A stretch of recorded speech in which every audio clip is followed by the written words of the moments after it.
Assalamu alaikum. I've lived in Purley for probably 15 years now. I came on as a trustee for Purley Masjid, started in 2015 as the current as a trustee. My main role is at the moment management in operations of the Purley Masjid, and also I've taken a role in the Building Purley Masjid project, which is probably the largest part of the stuff we're doing at Purley Masjid at the moment. So we applied for planning just pre-COVID. We applied for a brand new building, six floors, and with a minaret and Islamic architecture, that type of design of a building. We employed an Islamic architect specialist. We took a few months for us to get the drawings together, and then to apply to the Council for Planning. Our planning application went in during COVID, and actually we had our application looked at during COVID in a council planning meeting. Alhamdulillah, we were very surprised that we actually got planning during COVID. First time, it was a unanimous decision by all the planners. So once we got planning, we were obviously quite happy about that. We had to wait till after COVID before we could do anything really constructive.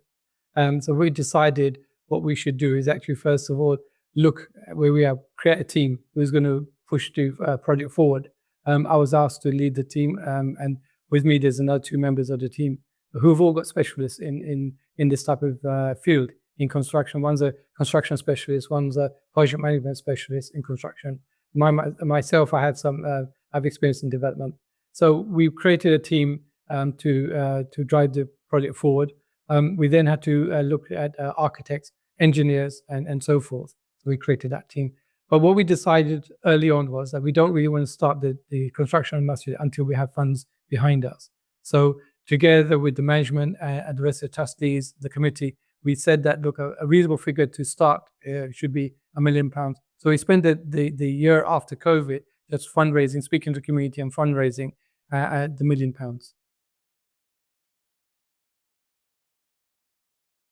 We started, it was late 22. That's when we moved out of the old masjid and we moved into our temporary masjid, 130 Brighton Road. We started around about September of 22. And then within 6 months, so by March or April 2023, we'd already cleared the site. We demolished the old building. We'd excavated down to basement level. We'd created the structure around the basement to hold back the walls. And we had some very good progress by then. So now we're at March 2023, where the basement is all done. We're ready to start on the basement or the main construction of the Purley Mosque. We were struggling to get drawings out of our construction architect. We'd asked him many times. He was not so forthcoming with the drawings, and we couldn't progress with the actual construction. I think things broke down. It was unforeseen circumstances, but communication seemed to have broke down a little bit. And then we made a decision that we need to really change out the architect just to get things back on track. Fortunately, it took probably about 6-7 months before we could find another architect to take over.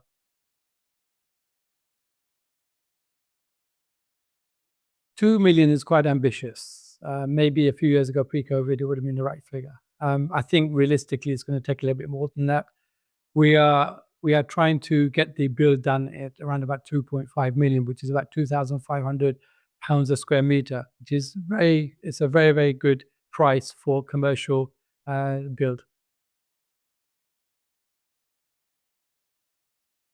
So obviously, at the forefront is always a cost of building the Purley Masjid by the hard donations given by our local community. And what we decided to do was, rather than giving a turnkey project to a construction or to a company who's going to construct the whole thing, we tried to handle the costs ourselves, or we'd handle them ourselves because of the experience we have within our team.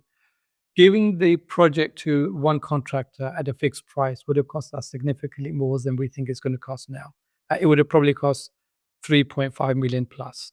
We wanted to get the project in sub that. So we were always looking at doing 2 to 2.5 million. And the only way you can do it is by cutting out the profit margins that the middleman's going to make, or the construction, the contractor's going to make.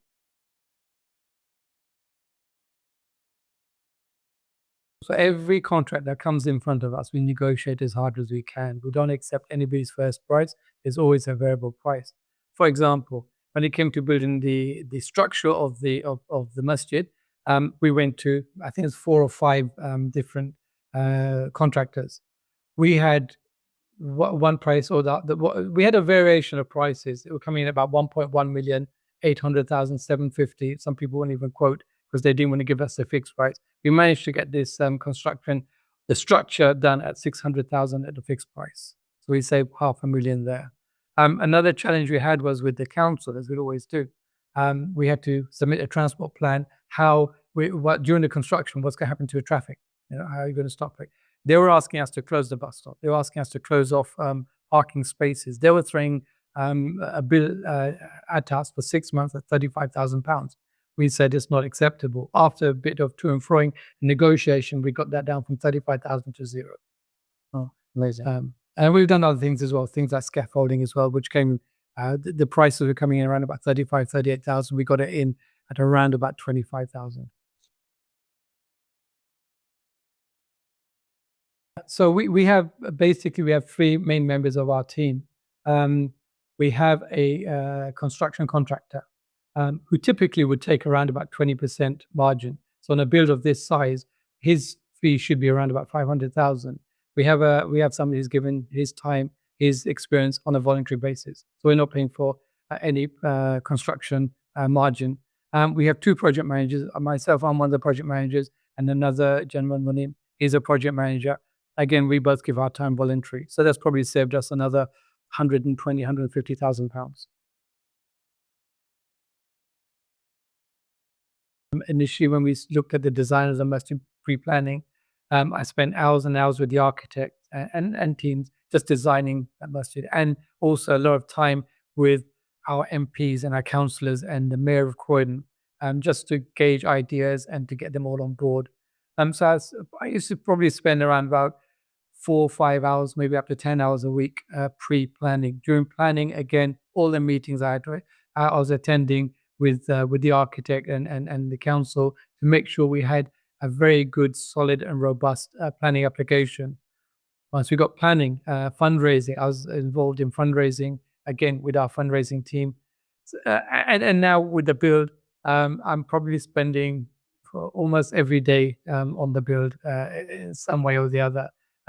I go to the masjid site at least once or twice a week for site meetings. We have office meetings. We have many Zoom meetings. A lot of decisions have to be made. Together with my trustee roles as a trustee of Purley Masjid and the build project at the moment, I'm probably spending anything between 10 and 15 hours a week currently. So recently, a typical example is the basement. When we had our original planning drawings, we had a hall at the bottom was split into 2. One side was a woodwork area, one side was a hall. It was a long hall, but it's a bit narrow. What we did is we've changed that, taken out the middle partition, taken the woodwork area to the back, and I think this makes a much more coherent use of the space. We always wanted to have some income generating element for the masjid.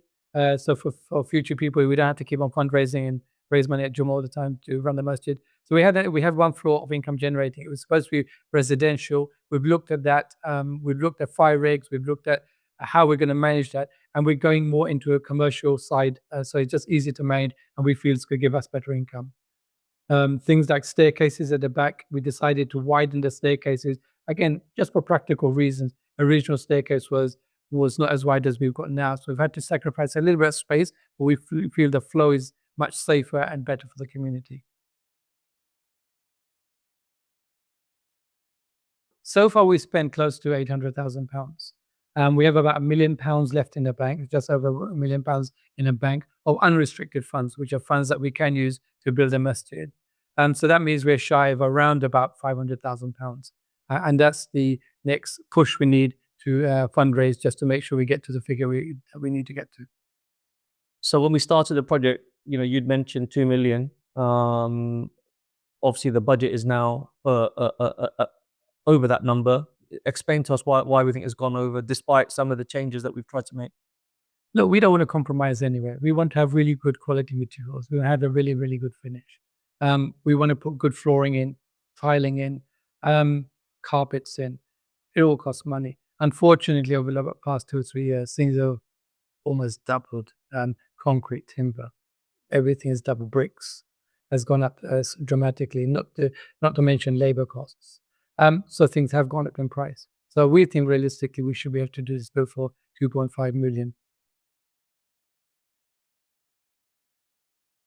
I'm actually we're over halfway there now.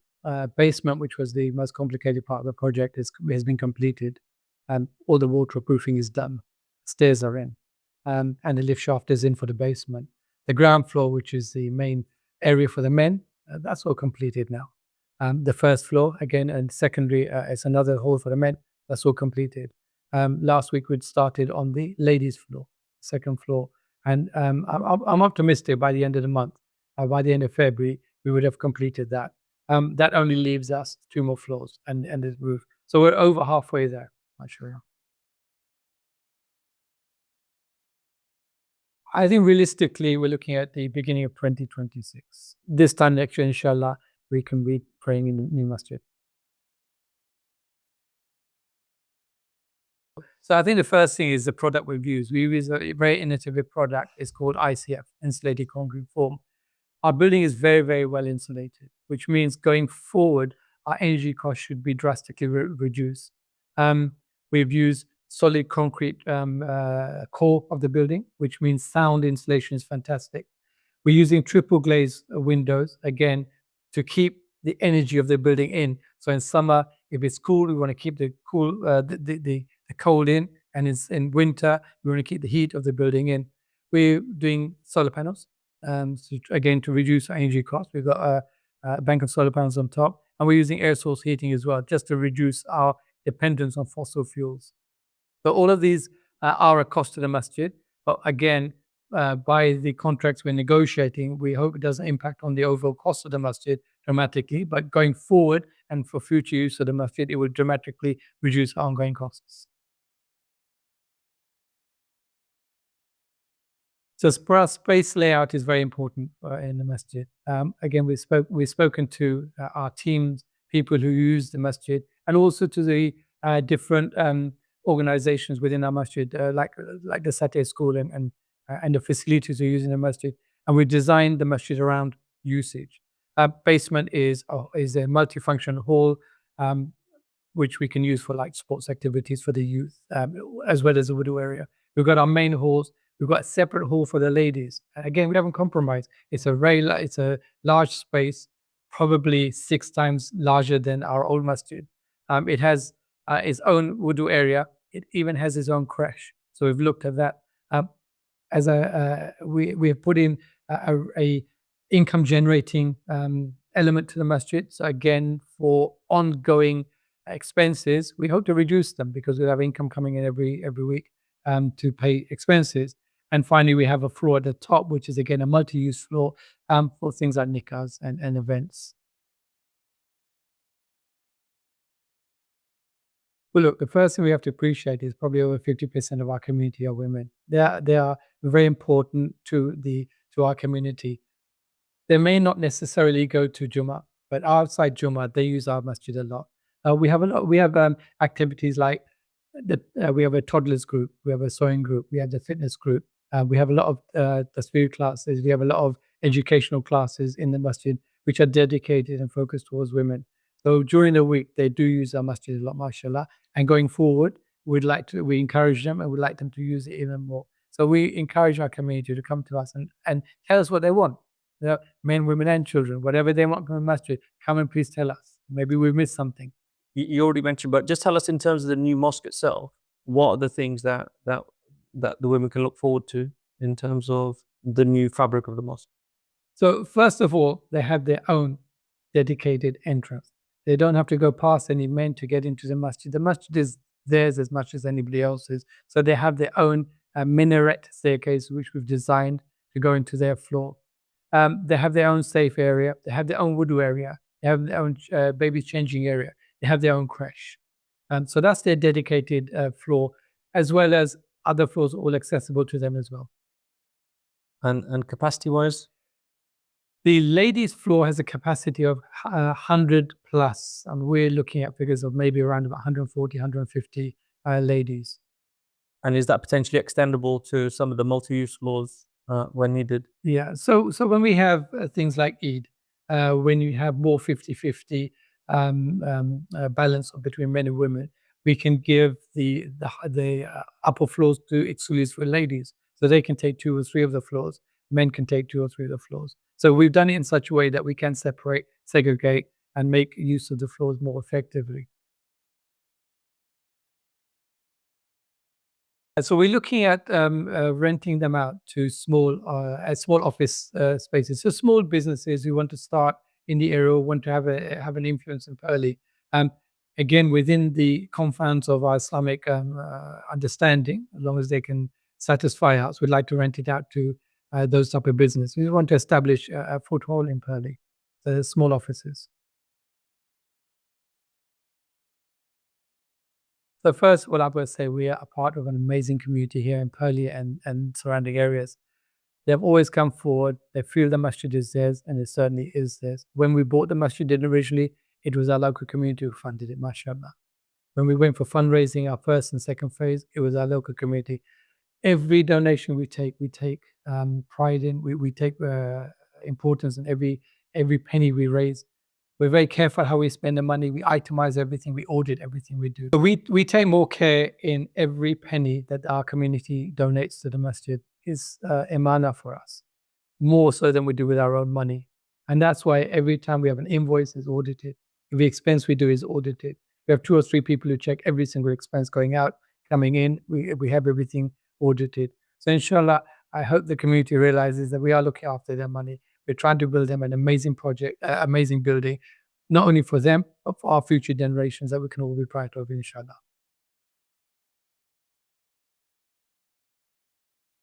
We are now thinking and looking at actually inviting people from our community to come and see their masjid.